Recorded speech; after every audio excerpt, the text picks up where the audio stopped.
ஸ்ரீகாந்த் இருந்து ஆரம்பிக்கலாம் அப்படின்னு. இந்த தேர்தல் சமூக நீதிக்கான தேர்தல் அப்படின்னு ஒரு பெரிய மாநாடெல்லாம் போட்டு இங்கேயும் வந்து என்டிஏ கூட்டணி தொடர்கிறது அப்படின்ற பிரச்சாரங்கள்லாம் முன் வச்சிங்க. இந்த தேர்தலில் வெற்றி பெற்றால் என்ன மாறிட போது பாமகவால் அப்படின்னு ஒரு கேள்வி இருக்குல்ல. இது வந்து ஒரு இடைத்தேர்தல், ஆளக்கூடிய கட்சி, அவங்களுக்கு நம்பர் இருக்கு.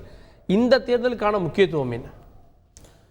அதாவது யாருக்கு லாபம் அப்படிங்கிற இதில் வந்து எந்த தேர்தலையும் அணுக முடியாது. நம்ம அப்படி பார்த்தோம்னா இப்போ வந்து மக்களவைத் தேர்தல் முடிஞ்சுது. அதில் வந்து திமுக எம்பிக்கள் இத்தனை பேர் வெற்றி பெற்றுட்டு போகிறாங்க. ஆளக்கூடிய கட்சியில் அவங்களால என்ன லாபம்? இதுக்கு முன்னாடி இருந்து 40, 38 பேர், 39 பேர் இருந்தாங்க, என்ன லாபம் அப்படிங்கிற ஒரு ஆர்குமெண்ட் வரும். அதனால் இந்த முறை என்னென்னா, இது வந்து ஒவ்வொரு கட்சியும் வந்து தங்களுடைய ஆளுமையை பரிசோதித்து இடைத்தேர்தலாக இல்லாமல் இது எடை போட்டுக் கொள்ளும் தேர்தலாக இருக்கும். இந்த இதில் இது ஒரு முக்கியமான ஒரு விடயமாக இருக்கும். ஆளும் கட்சி வந்து இத்தனை ஆண்டு காலமாக அவர்கள் ஆட்சியில் நடந்த எத்தனையோ அவலங்கள் இருக்கலாம். வெள்ளத்திலேருந்து ஆரம்பித்து ஒன்று அதில் மக்கள் என்ன மாதிரி பதிலளிக்க போகிறாங்க நேரடியாக இடைத்தேர்தலில் அது பிரதிபலிக்கும். அந்த இது அதே நேரத்தில் அவங்க ஆட்சி அதிகாரத்தையும் மற்ற அவங்களுடைய பலங்களையும், பணபலம், நீங்கள் தொடக்கத்தில் சொன்ன மாதிரி அன்புமணி அவர்களே 150 கோடி செலவு பண்ணியிருக்காங்க அப்படின்னு சொல்லக்கூடிய ஒரு குற்றச்சாட்டு இருக்குது. அதையெல்லாம் பயன்படுத்தி ஆளும் கட்சி எப்படி லாங் பீரியட் வேணும் இல்லை. இப்போ தான் நாடாளுமன்ற தேர்தல் நடந்திருக்கு, அதில் ஒரு பிரதிபலிப்பு இருக்குது. இதில் எப்படி இன்னொரு பிரதிபலிப்பு மாறும்?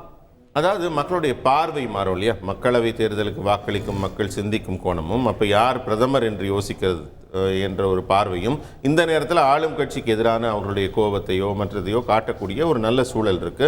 அதற்கான முகாந்திரங்கள் என்டி கூட்டணியில் இருக்க எல்லா கட்சியும், இதில் இன்னும் சொல்லப்போனால் அதிமுக வந்து விலகி இருக்கிறாங்க, இதுலேருந்து அவங்க போட்டியிடலை, அவங்க பின்வாங்கி இருக்கிறாங்க. அந்த நேரத்தில் அவங்களும் பதிவு செஞ்சுருந்துருக்கணும். அப்படி இருந்தால் தான் இந்த ஆளுங்கட்சிக்கு ஒரு மிகப்பெரிய ஒரு சவாலாக இருந்திருக்கும். அந்த இடத்துல இல்லாமல் இருக்கிறது ஒரு மைனஸ் தான். பட் இருந்தாலும் வந்து எங்களுடைய என்டி கூட்டணி வந்து முக்கியமாக மக்கள் நல பிரச்சனைகளை எல்லாத்தையும் கையில் எடுத்துகிட்டு நாங்கள் பேசுகிறோம். ஒவ்வொரு நாளும் மக்களை நேரடியாக சந்திக்கிறாங்க எங்கள் தலைவர்கள். அதனால் மிகப்பெரிய வித்தியாசம் வரும் என்று தான். இது இடைத்தேர்தலாக இல்லாமல் மக்களை எடை போடும் ஒரு தேர்தலாக இருக்கும். வரக்கூடிய நம்ம சட்டமன்ற தேர்தலுக்கு அதுக்கு ஒரு முன்னோடியாக இருக்கும்னு நினைக்கிறேன். கண்டிப்பாக. ஓகே, இந்த நேரத்தில் நம்முடைய பாமக தரப்பிலிருந்து முன்னாள் சட்டமன்ற உறுப்பினர் திரு கணேஷ்குமார் நினைக்கிறேன் நிகழ்ச்சிக்கு வரவேற்க நான் திரும்ப வர்றேன். திரு அமுதரசன் அவர்கள்ட்ட, இந்த தேர்தலின் தொடக்கத்தின் போது அதிமுக ஒரு குற்றச்சாட்டை வச்சது, திமுக ஆட்சியில் இடைத்தேர்தல் சரியாக நடக்காது அப்படின்னு. இறுதியில் பாமக அதே குற்றச்சாட்டை வைக்குது. இங்கே வந்து இவ்வளவு செலவு செஞ்சுருக்காங்க, இது வந்து தேர்தலின் போதும் கூட வேட்பாளரே தகுதி நீக்கம் பண்ணணும் அப்படின்ற குற்றச்சாட்டுகளை தொடர்ந்து பாமகவும் அதிமுகவும் முன் வச்சதை பார்க்க முடிஞ்சதில்ல. இல்லை, பாமகவும் அதிமுகவும் குற்றச்சாட்டு வைக்க தான் செய்வாங்க. ஏன்னா ஏற்கனவே மக்களால் புறக்கணிக்கப்பட்டவர்கள், மக்களினுடைய நம்பிக்கை இழந்தவர்கள். அதாவது பாமக வந்து சொல்லும், ஏன்னா இப்போ வந்து நிறைய படம் பார்த்துட்டு இருக்கிறதுனால கடந்த சில ஆண்டுகளாக மாறி மாறி திராவிட கட்சிகளே எல்லாம் இப்போ நாங்கள் ஒழிச்சிட்டு போகிறோம்னு சொல்லியிருக்கக்கூடிய பாஜகவுடைய கூட்டணியில் இருக்கிறாங்க.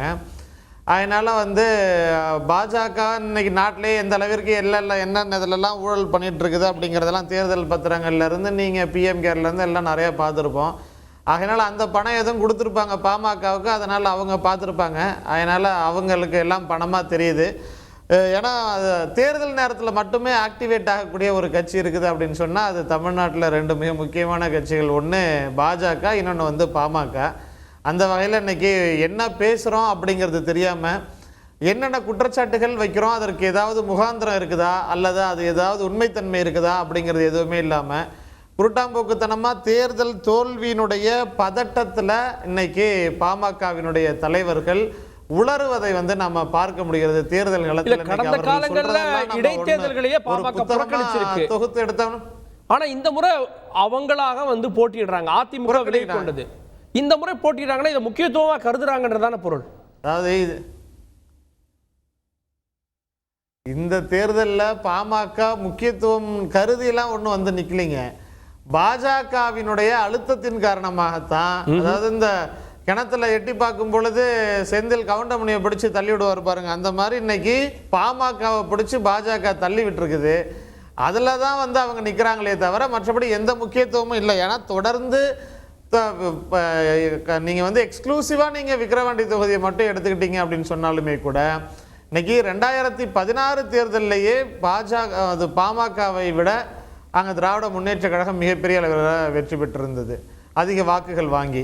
இப்போ நடந்து முடிந்த நாடாளுமன்ற தேர்தலில் விக்கிரவாண்டி தொகுதிக்கு உட்பட்டு வாங்கியிருக்கக்கூடிய வாக்குகள் அப்படின்னு பார்க்கும் பொழுது இன்னைக்கு பாமக அந்த கட்சியினுடைய அந்த மாநில கட்சிங்கிற அந்தஸ்தே இழக்கக்கூடிய அளவிற்கு தான் அவர்களுடைய வாக்குகள் வந்து இருந்துட்டு இருக்கு.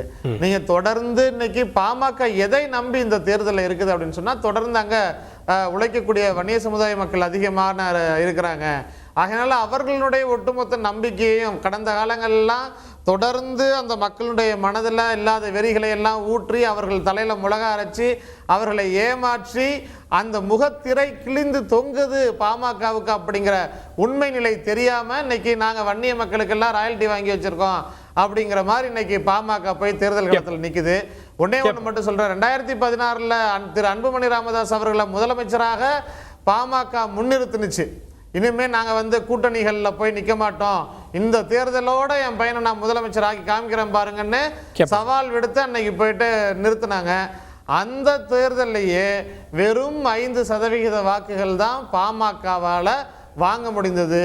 தமிழ்நாட்டில் இருக்கக்கூடிய ஒட்டுமொத்த வன்னிய சொந்தங்களினுடைய சதவிகிதத்தில் குறைந்தது ஒரு 10% நம்பிக்கையை கூட பெற முடியாத அளவிற்கு அந்த சமுதாய மக்களுக்கு துரோகம் இழைத்ததை இன்னைக்கு அவர்கள் உணர்ந்த காரணத்தினால பாமகவினுடைய வாக்குகள் இன்னைக்கு எல்லாம் அவர்களுடைய வாக்குகள் சரிஞ்சிருக்குது.